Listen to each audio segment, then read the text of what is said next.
ശബരിമല എല്ലാ കാലത്തും ആയുധം തന്നെയാണ്. ഉത്തരത്തിൽ ആശങ്കയോ എന്ന ചോദ്യത്തിൽ ഉത്തരത്തിൽ ആശങ്കയുണ്ട്, ഉത്തരം കൃത്യമായി പറയുന്നില്ല എന്നിടത്താണ്. കാരണം കൃത്യമായി സുപ്രീം കോടതി വിധി നടപ്പാക്കുന്നു, അല്ലെങ്കിൽ അത് നടപ്പാക്കാൻ ഒരു സർക്കാർ ബാധ്യസ്ഥമായതുകൊണ്ട് സർക്കാർ അത് ചെയ്യുന്നു എന്ന രൂപത്തിലല്ല ഒന്നാം പിണറായി സർക്കാർ ഈ വിഷയത്തെ കണ്ടിരുന്നത്. അത് ഒരു നിലപാടിന്റെ ഭാഗമായി തന്നെ എടുത്ത സമീപനമായിരുന്നു. ശബരിമലയിലേക്ക് എല്ലാ പ്രായത്തിലുംപ്പെട്ട യുവതികളെ പ്രവേശിപ്പിക്കാനുള്ള സംവിധാനങ്ങൾ ഒരുക്കുക മാത്രമല്ല സർക്കാർ ചെയ്തിട്ടുള്ളത്. അന്ന് പിണറായി വിജയൻ കേരളത്തിൽ അങ്ങോളം ഇങ്ങോളം സഞ്ചരിച്ചു കൊണ്ടെടുത്ത നിലപാടുണ്ട്. അങ്ങോളം ഇങ്ങോളം സഞ്ചരിച്ചുകൊണ്ട് നവോത്ഥാന പ്രസംഗങ്ങൾ നടത്തിയത് നമ്മുടെ മുന്നിലുണ്ട്. പുത്തരിക്കണ്ടത്തിൽ നിന്നും പമ്പാ നദീതീരത്തേക്കുള്ള ഷിഫ്റ്റാണ് ഞാൻ മനസ്സിലാക്കുന്നത്. പുത്തരിക്കണ്ടത്ത് പറഞ്ഞിരുന്ന പിണറായി വിജയൻ നടത്തിയ പ്രസംഗം 72 മിനിറ്റ് നീളുന്ന പ്രസംഗമാണ്. ആ പ്രസംഗത്തിൽ ഏറ്റവും പ്രധാനം ആചാരങ്ങളിൽ ചിലത് ലംഘിക്കാൻ കൂടിയുള്ളതാണെന്ന് നവോത്ഥാന നായകർ ഞങ്ങളെ പഠിപ്പിച്ചിട്ടുണ്ട്. 2018 ഒക്ടോബർ 16 കേരളത്തിന്റെ മുഖ്യമന്ത്രി പിണറായി വിജയൻ നടത്തിയ പ്രസംഗമാണ്. അതിൽ വിധിയുമായി ബന്ധപ്പെട്ട ആരോപണങ്ങൾക്കെതിരെ LDF തിരുവനന്തപുരത്ത് നടത്തിയ യോഗമായിരുന്നു. അവിടെ അദ്ദേഹം നടത്തിയ പ്രസംഗം അവസാനിപ്പിക്കുമ്പോൾ ഈ പറയുന്ന BJPയെയും കോൺഗ്രസിനെയും ഒക്കെ അതിനിശ്ചിതം വിമർശിക്കുന്നുണ്ട്, അവരെടുത്ത നിലപാടുകളെ വിമർശിക്കുന്നുണ്ട്. അതിനുശേഷം ഞങ്ങൾ എടുക്കുന്ന നിലപാട് എത്രത്തോളം ശക്തമാണ് എന്നും അത് ഈ നവോത്ഥാനവുമായി മുന്നോട്ട് പോകുന്നതാണ് എന്നും യുവതീ പ്രവേശം വേണ്ടതാണ്, അതിനൊപ്പം നിൽക്കുന്നു എന്നുള്ള ഉറച്ച നിലപാടായിരുന്നു. ആ ഉറച്ച നിലപാടിൽ നിന്നും പിന്നാക്കം പോകുമ്പോൾ വ്യക്തമായ ഒരു മറുപടി പറയുകയല്ല. അങ്ങ് പറഞ്ഞതുപോലെ 2019 ലോക്സഭാ തെരഞ്ഞെടുപ്പിന് ശേഷം ഒരു ഷിഫ്റ്റ് ഉണ്ടായിട്ടുണ്ട്. അതിനുശേഷം ഈ വിഷയത്തിൽ മിണ്ടാട്ടമില്ലാതിരിക്കുകയും അല്ലെങ്കിൽ അതിൽ ഭവനങ്ങളിൽ ചെന്ന് ഈ പിഴവ് പറ്റിയെന്ന് പറഞ്ഞ ശേഷം അത് കോടിയേരി ബാലകൃഷ്ണനായിരുന്നു അന്ന് സംസ്ഥാന സെക്രട്ടറി. ആ പ്രതികരണം നടത്തിയ ശേഷം ഇതുമായി ബന്ധപ്പെട്ട ചോദ്യങ്ങൾ ഇവേഡ് ചെയ്യാൻ അല്ലെങ്കിൽ അതിൽ മറുപടി പറയാതിരിക്കാൻ ബുദ്ധിപൂർവ്വം ശ്രമിച്ചിട്ടുണ്ട്. അത് തിരഞ്ഞെടുപ്പിൽ പ്രതിഫലിച്ചു, തിരഞ്ഞെടുപ്പിൽ തിരിച്ചടിയായി എന്ന വിലയിരുത്തൽ തന്നെയാണ് CPM നടത്തിയിട്ടുള്ളത്. പിന്നെ CPM മുന്നോട്ട് പോയത് നഷ്ടപ്പെട്ടു പോയ ഭൂരിപക്ഷ വോട്ടുകൾ തിരിച്ചെത്തിക്കാനുള്ള ശ്രമങ്ങളാണ്. അതുമായി ബന്ധപ്പെട്ട് നടത്തിയ പ്രതികരണങ്ങൾ നമ്മുടെ മുന്നിലുണ്ട്. പിന്നീട് ഈ പറയുന്ന അടുത്ത ഷിഫ്റ്റ് എന്ന് പറയുന്നത് നമ്മൾ പറയുന്ന ആഗോള അയ്യപ്പ സംഗമമാണോ. ആഗോള അയ്യപ്പ സംഗമത്തിൽ പിണറായി വിജയന്റെ പ്രസംഗം നോക്കൂ. ഒരു പക്ഷേ ഒരു ഭക്തന്റെ ഗുണം വിശദീകരിക്കുന്ന ആദ്യത്തെ കമ്മ്യൂണിസ്റ്റ് നേതാവായിരിക്കും. ഭക്തന്റെ ഗുണഗണങ്ങൾ എന്തായിരിക്കണമെന്ന് വിശദീകരിക്കുന്ന ലോകത്തിലെ തന്നെ ആദ്യത്തെ കമ്മ്യൂണിസ്റ്റ് നേതാവായിരിക്കും പിണറായി വിജയൻ. കാരണം അദ്ദേഹം അന്നവിടെ പ്രസംഗിച്ചത് ഭഗവത്ഗീതയെ ഉദ്ധരിച്ചുകൊണ്ട് ഒരു ഭക്തൻ എങ്ങനെയായിരിക്കണം, നല്ല ഭക്തന്റെ ലക്ഷണങ്ങൾ, അതാണ് അദ്ദേഹം അന്ന് പ്രസംഗിച്ചത്. അതൊരു കമ്മ്യൂണിസ്റ്റ് നേതാവിൽ നിന്ന് പ്രതീക്ഷിക്കുകയോ കമ്മ്യൂണിസ്റ്റ് നേതാവിൽ നിന്ന് പറയേണ്ടതുമായ പ്രസംഗമല്ല. അതാണ് അദ്ദേഹം അവിടെ പ്രസംഗിച്ചത്. അവിടെ നമുക്കറിയാം, അവിടെ ഈ മുഴുവൻ സമുദായ നേതാക്കളെയും കൊണ്ടിരുത്തി പ്രസംഗിപ്പിക്കുന്നു, അവരുടെ പിന്തുണ നേടാൻ ശ്രമിക്കുന്നു. ആ പിന്തുണയുടെ ഉത്തരമാണ്, ആ പിന്തുണയുടെ ഉറപ്പാണ് ഇന്ന് നമ്മൾ വെള്ളാപ്പള്ളിയിൽ നിന്ന് കേൾക്കുന്നത്, ഇന്ന് നമ്മൾ NSS ജനറൽ സെക്രട്ടറിയിൽ കിട്ടുന്നത്. NSS ജനറൽ സെക്രട്ടറിയും വെള്ളാപ്പള്ളി നടേശനും മാത്രം മതിയോ വ്യക്തമായ ഉത്തരം? നമ്മുടെ സർക്കാരല്ലേ, നമ്മുടെ സർക്കാർ എടുക്കുന്ന നിലപാട് എന്തെന്ന് ഇവിടുത്തെ ജനങ്ങൾക്ക് കൃത്യമായി ഉത്തരമായി ലഭിക്കേണ്ടതല്ലേ. അവിടെ നമുക്ക് കോൺഗ്രസിന്റെ നിലപാടിനെ വിമർശിക്കാം, അവിടെ നമുക്ക് RSSന്റെ നിലപാടുകൾ വിമർശിക്കാം. ശരിയാണ്, RSS നടത്തിയ ഇരട്ടത്താപ്പ് നമ്മുടെ മുന്നിലുണ്ട്. അന്ന് കോടതി വിധി വന്ന സമയത്ത് തന്നെ BJPയുടെ മുഖപത്രത്തിൽ ലേഖനം വന്നിട്ടുണ്ട്, ജന്മഭൂമിയിൽ ലേഖനം വന്നിട്ടുള്ളതാണ്. ലേഖനം മാത്രമല്ല, നിലപാട് വന്നിട്ടുള്ളതാണ്. ഒരു ബോക്സിലായിരുന്നു RSSന്റെ അതിനെ അഭിനന്ദിച്ചുകൊണ്ടുള്ള വാർത്ത വന്നത്. ഞാൻ രാഹുൽ ഗാന്ധി അതൊക്കെ ആവർത്തിച്ച് പറയേണ്ട, നമ്മൾ ഇന്നലെ തൊട്ട് പറയുന്നതാണ്. രാഹുൽ ഗാന്ധിക്കും ഈ കാര്യത്തിൽ യുവതീ പ്രവേശത്തിൽ സ്ത്രീ പ്രവേശം വേണം, യുവതീ പ്രവേശം വേണമെന്ന നിലപാടാണ്. പക്ഷേ കേരളത്തിലെ കോൺഗ്രസ് അന്നും ഇന്നും എടുക്കുന്ന നിലപാടും ആചാരത്തിനൊപ്പം എന്നുള്ള നിലപാടെടുക്കുന്നു.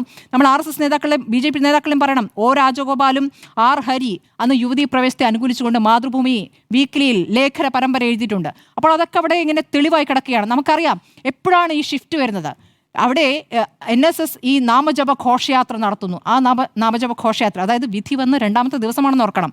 നാമജപ ഘോഷയാത്രയിൽ സ്ത്രീ പങ്കാളിത്തം, വലിയ രൂപത്തിൽ വിശ്വാസികളുടെ പങ്കാളിത്തം വരുന്നു. അവിടെ നിന്നാണ് RSS ഘടകം മറിയുന്നത്. അവിടെ RSS നിലപാട് മാറ്റുകയും അവർക്കൊപ്പം എന്നുള്ള സമീപനം എടുക്കുകയും ചെയ്യുന്നു. അത് അറിയാതെയാണെങ്കിലും ശ്രീധരൻപിള്ളയുടെ പ്രസംഗം, സുവർണാവസരം എന്നുള്ള പ്രസംഗം നമ്മൾ കേൾക്കുകയുമാണ് ചെയ്തത്. കോൺഗ്രസ് അവിടെ ഈ വലിയ ബഹളത്തിലേക്കൊന്നും പോയിട്ടില്ല എങ്കിലും നിലപാട് വ്യക്തമാക്കിക്കൊണ്ട് അതിൽ നിന്ന് കൃത്യമായ രാഷ്ട്രീയ ലാഭം കോൺഗ്രസ് നേടുകയും ചെയ്യുന്നുണ്ട്. തത്വത്തിൽ അംഗീകരിച്ചു, പക്ഷേ നടപ്പാക്കൽ രീതിയാണ് ഇങ്ങനെ ഒരു വിപ്ലവകരമായി നടപ്പാക്കേണ്ട കാര്യമല്ല എന്നുള്ളതാണ്. ഉരുക്കവും മുഷ്ടി കൊണ്ട് നടപ്പിലാക്കരുത് എന്നുള്ളതായിരുന്നു ആദ്യത്തെ നിലപാട്. പിന്നീടാണ് ഇതിന്റെ രാഷ്ട്രീയ സാഹചര്യം മാറി മറിഞ്ഞത്. രാഷ്ട്രീയ സാഹചര്യം നിലപാട് മാറ്റി. അതെ, ആത്യന്തികമായി രാഷ്ട്രീയ എല്ലാവർക്കും രാഷ്ട്രീയം തന്നെയാണ്. ഒരു മിനിറ്റ്, നമ്മൾ എല്ലാ രാഷ്ട്രീയ പാർട്ടികളും രാഷ്ട്രീയ നിലപാടല്ല സംസാരിക്കുന്നത്. ഇന്നിപ്പോൾ MV ഗോവിന്ദനും പറയുന്നുണ്ടല്ലോ, ഇന്നലെ മാറ്റമില്ലാത്ത മാറ്റം എന്ന് പറഞ്ഞ MV ഗോവിന്ദൻ, ഒരു മിനിറ്റ് ഞാൻ പൂർത്തിയാക്കട്ടെ പ്ലീസ്. അത് എനിക്ക് ആ വാചകം പറയാനുള്ളതാണ്. മാറ്റമില്ലാത്ത മാറ്റം എന്ന് പറഞ്ഞ MV ഗോവിന്ദൻ ഇന്ന് പറയുന്നത് എന്താണ്? സർക്കാരിന്റെ അതേ നിലപാട് എല്ലാ പാർട്ടിയുടേത് എന്നാകണമെന്നില്ല എല്ലാ കാര്യത്തിലും. ശരിയായിരിക്കാം, സർക്കാരിന്റെ എല്ലാ നിലപാടും പാർട്ടിക്ക് അംഗീകരിക്കാൻ കഴിയില്ല, ചിലത് ഇടത് നിലപാടിൽ ഉറച്ചു നിന്നുകൊണ്ടുള്ള ചില കാര്യങ്ങൾ എടുക്കേണ്ടി വരും. ഇന്നലെ പറഞ്ഞതല്ല എന്ന് പറഞ്ഞ് നമ്മൾ ശ്രദ്ധിക്കണം. അപ്പോൾ ഇടതുപക്ഷ നിലപാടുകൾ പൂർണ്ണമായി നടപ്പാക്കാൻ കഴിയുന്ന ഇടമല്ല സർക്കാർ. അതായത് പരിമിതികളുണ്ട്. അപ്പോൾ ആ പരിമിതികൾ നിലപാടുകളുടെ തുടർച്ചയില്ലാത്ത ഒരു സർക്കാരാണ് ഭരണം ആവശ്യപ്പെടുന്നത്. നിലപാടുകളുടെ തുടർച്ചയില്ല, ഇത് വികസനത്തിന്റെ തുടർച്ച പറഞ്ഞുകൊണ്ടിരിക്കുകയാണ്. നിലപാടുകൾ തുടർച്ചയില്ല എന്ന് പറയുമ്പോൾ അത് വിശദീകരിക്കണം എന്നുള്ളതാണ് സർക്കാർ എന്ന നിലയ്ക്ക് അത് വിശദീകരിക്കേണ്ടത്. അത് ഒളിച്ചു കടത്താൻ പറ്റാത്ത നിലപാട് എന്നുള്ള ഒരു വാദത്തെ ഞാൻ അംഗീകരിക്കുന്നില്ല. ശബരിമല വിഷയം തിരിച്ചടച്ചിട്ടില്ല എന്നൊരു വാദത്തെ ഞാൻ അംഗീകരിക്കുന്നില്ല. പക്ഷെ അതിന് കൊടുക്കാവുന്നതിന്റെ പരമാവധി വില ഒരു പാർട്ടി കൊടുത്തു കഴിഞ്ഞു. അതായത് ഒരു തെരഞ്ഞെടുപ്പിൽ അടിപടലം തിരിച്ചടി കേരളത്തിലെ നവോത്ഥാനം മുഴുവനും CPM-ന്റെ മാത്രം ഉത്തരവാദിത്തമാണ്. ഞാൻ പറഞ്ഞത് സ്മൃതി പ്രതികാട് പറഞ്ഞ കാര്യമല്ല പറഞ്ഞത്. എന്ന നിലപാട് മറ്റുള്ളവർ സ്വീകരിക്കുമ്പോൾ അതിന് നിരന്തരം തലവെച്ചു കൊടുക്കുക എന്ന് പറയുന്ന ഒരു അവസ്ഥയല്ല. അതൊന്നും അല്ല വിഷയം. ഇതിപ്പോൾ ശബരിമലയിൽ തിരിച്ചടി, ശരി, അതിലൊരു ബഹളമില്ലാത്തൊരു നിലപാടെടുക്കാം, കുഴപ്പമില്ല. പക്ഷേ അതിന് പകരം എന്താണ് ഇപ്പോൾ ചെയ്തുകൊണ്ടിരിക്കുന്നത്? ഇപ്പോൾ BJP എടുക്കുന്ന നിലപാടിനോട് ചേർന്ന് നിൽക്കാവുന്ന പ്രതികരണങ്ങൾ, സമീപനങ്ങൾ എടുത്തുകൊണ്ടിരിക്കുകയാണ്.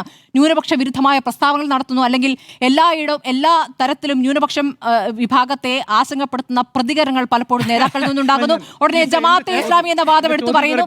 ഈ തരത്തിൽ ഈ കാര്യങ്ങൾ എടുത്തുകൊണ്ട് വരുമ്പോൾ അത് ഇവിടെ ഏത് തരത്തിലാണ് പോളറൈസേഷൻ ഉണ്ടാക്കുക എന്നുള്ള ആലോചിക്കേണ്ടതുണ്ട്. അത് നഷ്ടപ്പെട്ട ഭൂരിപക്ഷ വോട്ട് അങ്ങനെ കിട്ടുമെന്നുള്ള പ്രതീക്ഷയാണ്. അതുകൊണ്ടാണ് വെള്ളാപ്പള്ളി നടേശൻ എത്രത്തോളം വർഗീയത പറഞ്ഞിട്ടും അതിനെതിരെ ഒരു തരത്തിലുള്ള പ്രതികരണം നടത്താതെ അത് അങ്ങ് പറഞ്ഞു പോകട്ടെ, അത് ലീഗിനെതിരെയല്ലേ എന്ന ഭാഗത്തിൽ പറഞ്ഞു വെക്കാൻ CPM നേതാക്കൾ ശ്രമിക്കുന്നത്. അത് ഇവിടുത്തെ മുസ്ലിം ന്യൂനപക്ഷങ്ങൾ എങ്ങനെ അത് മനസ്സിലാക്കുന്നു എന്നതും പ്രധാനപ്പെട്ട വിഷയമാണ്. അതിൽ അവർക്കുള്ള ആശങ്ക നേരത്തെയുള്ള തെരഞ്ഞെടുപ്പിലും പ്രതിഫലിച്ചിട്ടുള്ളതാണ്.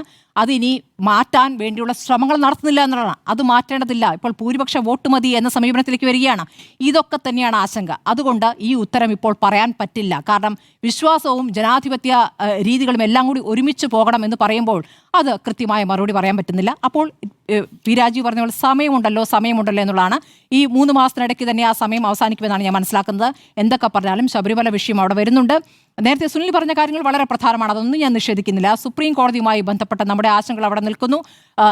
കേന്ദ്ര ഭരണകൂടവുമായി ചേർന്നു നിൽക്കുന്ന നിലപാടുകളുള്ളവർ തന്നെയാണ് സുപ്രീം കോടതിയിൽ ജഡ്ജിമാരായി വരുന്നത് എന്നുള്ളത് ആശങ്കപ്പെടുന്ന കാര്യങ്ങളാണ്. പല വിധികളും പല കാര്യങ്ങളിലും മുഖം തിരിഞ്ഞു നിൽക്കുന്നതൊക്കെ ആശങ്കപ്പെടുന്ന കാര്യങ്ങളാണ്. അത് ഒരു കുറച്ചുകൂടി വിശാലമായ അർത്ഥത്തിൽ തന്നെ ചർച്ച ചെയ്യേണ്ട വിഷയമാണ്. പക്ഷേ ഇത് നമ്മൾ കേരളത്തിൽ നമ്മൾ അനുഭവിച്ചതും നമ്മൾ കണ്ടതുമായ ഒരു വിഷയമാണല്ലോ. അതിൽ നിലപാടിൽ മാറ്റമുണ്ടെങ്കിൽ അത് വ്യക്തമായി പറയുക എന്നുള്ളതാണ്. ആ ഉത്തരം പറയുന്നില്ല എന്ന് പറയുമ്പോൾ ആ ഉത്തരം പറയാൻ ആശങ്കയുണ്ട് എന്ന് തന്നെയാണ് എൻ്റെ അഭിപ്രായം. ഞാൻ ഒരു കാര്യം ചോദിക്കട്ടെ, ഇപ്പോൾ ശബരിമലയിൽ യുവതികൾ കയറുന്നുണ്ടോ? ഇല്ല. അപ്പോൾ പറയട്ടെ, ഒരു മണ്ഡലകാലത്തിൽ ശബരിമലയിൽ കയറാൻ വേണ്ടി ചില സ്ത്രീകൾ പ്രതികരണം നടത്തി, ഞങ്ങൾക്കും പോകണമെന്ന് പറഞ്ഞു. ഇവിടെ അന്ന് VN വാസവൻ പറഞ്ഞത് അങ്ങനെയൊന്നും കയറാൻ പറ്റില്ല എന്ന പ്രതികരണം നടത്തിയാണ്. അങ്ങനെയൊന്നും അനുവദിക്കുകയില്ല എന്ന പ്രതികരണം നടത്തി. അല്ല, അത് അങ്ങനെ ഒരു പ്രതിസന്ധി ഇപ്പൊ ഇല്ലല്ലോ. അല്ല, പ്രതിസന്ധിയില്ല, പോകാൻ ആഗ്രഹിക്കുന്നവരുണ്ട്. പ്രതിസന്ധിയില്ലെങ്കിൽ പോകാമെന്നല്ലോ സുനിൽ പറഞ്ഞതിന്റെ അർത്ഥം അല്ലേ? വേണമെങ്കിൽ പോകാമല്ലോ എന്നാണ് പറഞ്ഞത്. വേണമെങ്കിൽ പോകാമല്ലോ എന്നാണല്ലോ, സ്റ്റേ ഇല്ല, വേണമെങ്കിൽ പോകാമെന്നാണ്. പ്രശ്നം കൂടി ഉണ്ട്. ഈ നെയ്ത്തേക്ക് കൂടി തലക്കിട്ട് ഏറ് കിട്ടിയിട്ടുണ്ടെങ്കിൽ അത്ര നല്ല അനുഭവം നെയ്ത്തേക്ക് ഉണ്ടാവും. കല്ലെറിഞ്ഞോടിച്ചു ഇവിടുത്തെ സ്ത്രീകളെ, കല്ലെറിഞ്ഞോടിച്ചു. പോകാൻ ആഗ്രഹിക്കുന്നവരെ ഇപ്പോൾ പോകേണ്ട ആഗ്രഹമുണ്ടോ എന്ന് ചോദിക്കുന്നത്, ആഗ്രഹമുള്ളവരും ആഗ്രഹമില്ലാത്തവരും ഉണ്ടാകും. അത് അവരുടെ വിശ്വാസപരമായ കാര്യമാണ്. ഒരു സർക്കാരിനെ സംബന്ധിച്ച് ഇപ്പോൾ ഒരു സുപ്രീം കോടതി ഒരു വിധി പറഞ്ഞാൽ അത് നടപ്പാക്കേണ്ട ഉത്തരവാദിത്വമുണ്ട്. പക്ഷേ തൽക്കാലം ഇപ്പോൾ സുപ്രീം കോടതി ഈ കേസ് പുനഃപരിശോധിക്കുന്ന ഒരു സാഹചര്യത്തിൽ പുനഃപരിശോധിക്കുള്ള നമുക്കറിയില്ല. ഏതായാലും ഈ കേസ് ഇപ്പോൾ പരിഗണിക്കുന്ന സാഹചര്യത്തിൽ തൽക്കാലം ഈ വിധി നടപ്പാക്കുന്ന സാഹചര്യം ഇല്ല. പിന്നെ എന്തിനാണ് ഈ വിഷയത്തിൽ ഇപ്പോൾ സർക്കാർ ഒരു നിലപാട് വ്യക്തമാക്കേണ്ടത്? സുപ്രീം കോടതി സർക്കാരിനോട് ചോദിച്ചിട്ടില്ല. ഇപ്പോൾ കോൺഗ്രസ് തെരഞ്ഞെടുപ്പ് ലക്ഷ്യം വെച്ചുകൊണ്ട് ഇങ്ങനെ ഒരു ചോദ്യം ചോദിക്കുന്നു. നമുക്ക് കിട്ടിയ വാർത്തയിൽ സർക്കാർ നിലപാട് വ്യക്തമാക്കേണ്ടതുണ്ട്. അത് ഈ പറയുന്ന അടുത്ത മാസം 14 തന്നെ വ്യക്തമാക്കേണ്ടതുണ്ട് എന്നുള്ളതാണ്. അതിനിടയ്ക്ക് തന്നെയാണ് സീനിയർ അഡ്വക്കേറ്റിന്റെ കോടതിയിൽ എന്തായാലും സർക്കാരിന് നിലപാട് വ്യക്തമാക്കേണ്ടതില്ല. സീനിയർ അഡ്വക്കേറ്റ് സർക്കാർ ഈ വിഷയത്തിൽ കേന്ദ്ര സർക്കാർ ഇപ്പോൾ വാദത്തിന് മുൻപ് തന്നെ ഈ വിഷയത്തിൽ നിയമപരമായി സർക്കാരിന് ഭാഗത്താണോ അനുകൂലിക്കുന്ന ഭാഗത്താണോ സർക്കാർ ഉണ്ടാകുക? അത് പറയേണ്ട കാര്യമില്ല. കാരണം അങ്ങനെ ഒരു ചോദ്യം കോടതിക്ക് മുമ്പിൽ ഇല്ല. കണ്ണടച്ചിരുട്ടാക്കാൻ പറ്റില്ല. കണ്ണടച്ചിരുട്ടാക്കുന്നതല്ല, നിയമപരമായി അങ്ങനെ ഒരു ചോദ്യം കേരളത്തോട് ഇല്ല സുപ്രീം കോടതിക്ക്. സുപ്രീം കോടതി 9 അംഗ ഭരണഘടനാ ബെഞ്ച് പരിഗണിക്കാൻ പോകുന്നത് 7 ഭരണഘടനാപരമായ ചോദ്യമാണ്. ആ ചോദ്യത്തിൽ ശബരിമലയിലെ യുവതീ പ്രവേശനവുമായി ബന്ധപ്പെട്ട അതിലേക്കാണ് വരുന്നത്. ഇന്ന് 67 ഹർജികളാണല്ലോ വന്നത് 3 അംഗ ബെഞ്ചിന് മുന്നിൽ, അല്ലേ? അതിനിടയിൽ പറയപ്പെടാതെ പോകുന്ന ഒരു വിവാദമുണ്ട്. അതെന്താണെന്ന് വെച്ചിട്ടുണ്ടെങ്കിൽ ഇത് നോക്കൂ, ഈ 7 ചോദ്യങ്ങൾക്ക് ഉത്തരം കിട്ടുന്നത് എന്തിനാണ്? മതപരമായ വിഷയങ്ങളിൽ ഇനി എന്ത് നിലപാടെടുക്കണം എന്നുള്ളതാണ്. അത് ശബരിമലയുമായി ബന്ധപ്പെട്ടത് മാത്രമല്ല.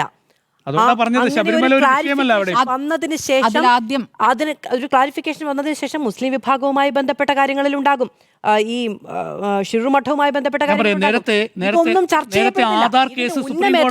എങ്ങോട്ടാണ് എന്നത് നേരത്തെ ആധാർ കേസ് സുപ്രീം കോടതി പരിഗണിച്ചപ്പോൾ അന്ന് സ്വകാര്യത മൗലിക അവകാശമാണോ എന്നൊരു ചോദ്യം ഉയർന്നു. അന്ന് സുപ്രീം കോടതി 9-അംഗ ഭരണഘടനാ ബെഞ്ച് രൂപീകരിച്ച് ഈ ചോദ്യം ആ ഭരണഘടനാ ബെഞ്ചിലേക്ക് വിട്ടു. ആ ഭരണഘടനാ ബെഞ്ച് സ്വകാര്യത മൗലിക അവകാശമാണ് എന്ന വിധി പുറപ്പെടുവിച്ച ശേഷം പിന്നീട് ആ കേസ് തിരിച്ച് 5-അംഗ ഭരണഘടനാ ബെഞ്ചിലേക്ക് പിന്നീടാണ് ആധാർ കേസ് പരിഗണിക്കുന്നത്. അതേപോലെയാണ് ഈ കേസിലും സംഭവിക്കുക. ഇവിടെ ശബരിമലയിൽ എന്താണ് സർക്കാരിന്റെ പുതിയ നിലപാട് എന്നൊന്നും നാളെ ഈ 9-അംഗ ബെഞ്ചിന് മുൻപാകെ പോയി സംസ്ഥാന സർക്കാരിന് പറയേണ്ട കാര്യമില്ല. അത് പറയണം എന്നാവശ്യപ്പെടുന്നത് കോൺഗ്രസ് മാത്രമാണ്. കോൺഗ്രസിന് കാരണം ഇതൊരു വിവാദ വിഷയമാക്കണം, ശബരിമല കത്തിക്കണം, ഇവിടെ കലാപം ഉണ്ടാക്കണം, ഇവിടെ സംഘർഷം ഉണ്ടാക്കണം, അതിലൂടെ ഇവിടെ വോട്ട് പ്രതികരണമാണ്. കാരണം സംഘർഷങ്ങളിൽ ഇത് നിയമപരമായ നടപടിയാണ്. അന്ന്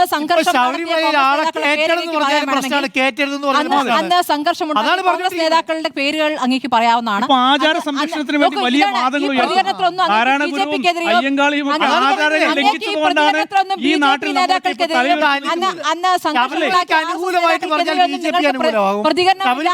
നിങ്ങൾക്ക് ഒരു എതിർപ്പുമില്ല.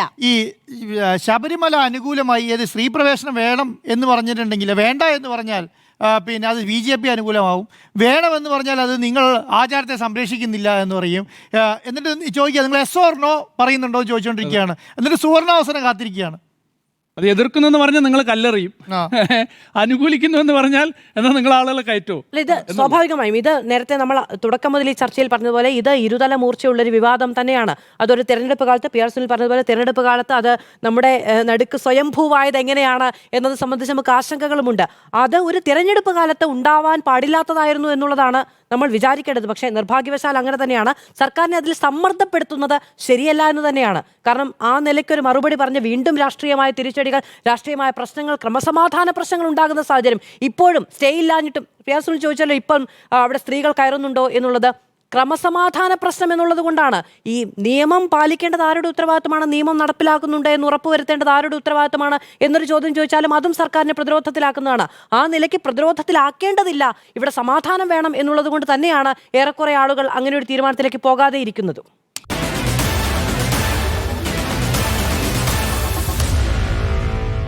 Meet the editors.